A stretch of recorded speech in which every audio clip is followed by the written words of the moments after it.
கவிஞர் நா. முத்துக்குமார் அவருடைய மகனுக்கு எழுதிய கடிதத்தில் ஒரு முக்கியமான சொற்கள் இருந்தது. அவற்றை பற்றி நான் உங்களிடம் சொல்கிறேன். உறவுகளிடம் நெருங்கியும் இரு, விலகியும் இரு. நட்பே உயர்வான உறவு. நல்ல நண்பர்களை நேசி, அதுவே உன் வாழ்க்கையை நேராக்கும் என்று அவர் கூறியதை என் ஆசிரியர் எடுத்துரைத்தார். அது வேற எப்பயும் இல்லை, இந்த 2026 ஜனவரி 29 அன்னைக்கு தான் எங்கள் மிஸ் அந்த லெசன் எடுத்தாங்க. ஸோ அந்த நாள் அவங்க அந்த லெசனை ரீட் பண்ணும்போது தான் எங்களுக்கு ஒரு அப்பா தன்னோட பசங்களை எவ்வளோ நேசிக்கிறாங்கன்றது அப்போதான் புரிஞ்சுது. எங்களுக்கு கண்ணிலிருந்து தண்ணியே வந்துருச்சு. அதே மாதிரி அந்த நட்பே உயர்வான உறவு அப்படின்னு சொன்னதுக்கு என் ஃப்ரெண்ட் ஜெயஸ்ரீ இருக்காங்க. அவங்க கொஞ்சம் ஷார்ட்டாக தான் இருப்பாங்க.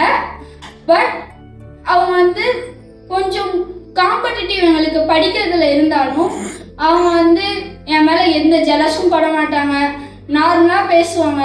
அவங்கள யார் கிண்டல் பண்ணாலும் நாங்கள் சும்மா விட மாட்டோம். அந்த மாதிரி ஒரு நல்ல ஃப்ரெண்ட் கிடைக்கிறதுக்கு நான் கொடுத்து வச்சிருக்கணும்.